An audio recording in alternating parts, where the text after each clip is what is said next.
Thank you thank you. ಈ ಸಿನಿಮಾ ಮೇಲೆ ಬಹಳ ನಿರೀಕ್ಷೆ ಆಕ್ಚುಲಾಗಿ ಈ ಸಿನಿಮಾ ಫಸ್ಟ್ಗಿಂತ 10 ಪಟ್ಟು ಚೆನ್ನಾಗಿರುತ್ತೆ, ಮೇಕಿಂಗ್ ಆಗಲಿ ಎಲ್ಲ ನಿಜ. ಏನಕ್ಕೆ ಅಯೋಗ್ಯ ಸಿನಿಮಾ ಮಾಡಬೇಕು ಅಂತೇಳಿ ನನ್ನ ಹತ್ರ ಪ್ರಾಜೆಕ್ಟ್ ಬಂದಾಗ ನನ್ನ ಸಂಸ್ಥೆಯಿಂದ ಒಳ್ಳೊಳ್ಳೆ ಸಿನಿಮಾ ಮಾಡಬೇಕು, ಜನ ಅದನ್ನ ನೋಡಿ ಎಂಜಾಯ್ ಮಾಡಬೇಕು ಅಂತ ಹೇಳ್ಬಿಟ್ಟು ನಾನು ಅನ್ಸ್ಕೊಂಡಿರುವಂಥದ್ದು. ಅದನ್ನ ಇವತ್ತು ಜನಗಳ ಮಧ್ಯೆ ನಾನು ಕೂತ್ಕೊಂಡು ಈ ಸಿನಿಮಾ ನೋಡ್ಬೇಕಾದ್ರೆ ಆ ಜನ ಎಂಜಾಯ್ ಮಾಡಿದ್ದಂಥದ್ದು ಎಲ್ಲ ನೋಡಿ ನನಗೆ ತುಂಬಾ ಖುಷಿ ಆಯ್ತು.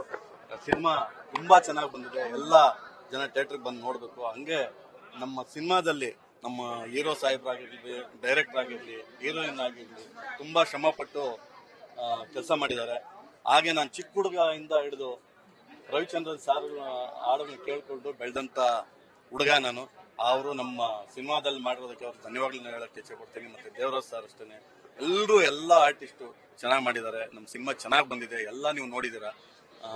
ಎಲ್ಲ ಥಿಯೇಟರ್ಗೆ ಬಂದು ಸಿನಿಮಾ ನೋಡ್ಬೇಕು ಅಂತ ಹೇಳ್ಬಿಟ್ಟು ಈ ಮೂಲಕ ನಾನು ಕೇಳ್ಕೊಳ್ತೀನಿ. ಎಲ್ಲ ಈಗ ಮಂಡ್ಯ, ಮೈಸೂರು ಎಲ್ಲ ಕಡೆನೂ ಚೆನ್ನಾಗಿ ಆಗ್ತಾ ಇದೆ. ಈಗ ಇನ್ನು ನಾಳೆದಂತೂ ನೀವು ಹೌಸ್ಫುಲ್ ಅಂತೂ 100% ಆಗುತ್ತೆ.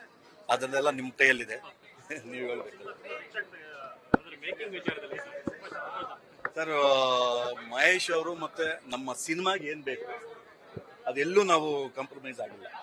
ಈ ತರ ಬರಲೇಬೇಕು ಅಂತೇಳಿ ಹೇಳಿದಾಗ ಡೈರೆಕ್ಟ್ರು ನಾವು ಅದು ತೆಗೋಣ, ಚೆನ್ನಾಗಿ ಮಾಡೋಣ, ಸಿನಿಮಾ ಚೆನ್ನಾಗಿ ಕಾಣಬೇಕು ಅಂತ ಹೇಳ್ಬಿಟ್ಟು ನಾವು ಸಿನಿಮಾ ಮಾಡಿದ್ವಿ.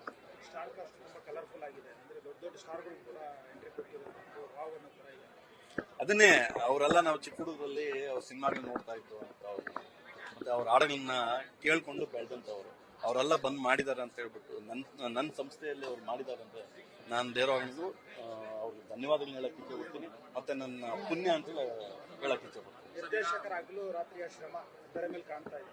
ಇಲ್ಲ, ನಿರ್ದೇಶಕರ ಬಗ್ಗೆ ನಾನು ಮಾತಾಡೋಂಗೆ ಇಲ್ಲ. ಯಾಕಂದ್ರೆ ಅವರು ಎಷ್ಟೋ ರಾತ್ರಿ ನಿದ್ದೆ ಬಿಟ್ಬಿಟ್ಟಿದ್ದಾರೆ. ಒಬ್ಬ ಚೆನ್ನಾಗಿ ಕೆಲಸ ಮಾಡಿದ್ದಾರೆ. ಅವ್ರು ಒಳ್ಳೇದಾಗ್ಲಿ. ಮುಂದಿನ ದಿವಸ ಜೊತೆಲೇ ಇರ್ತೀನಿ.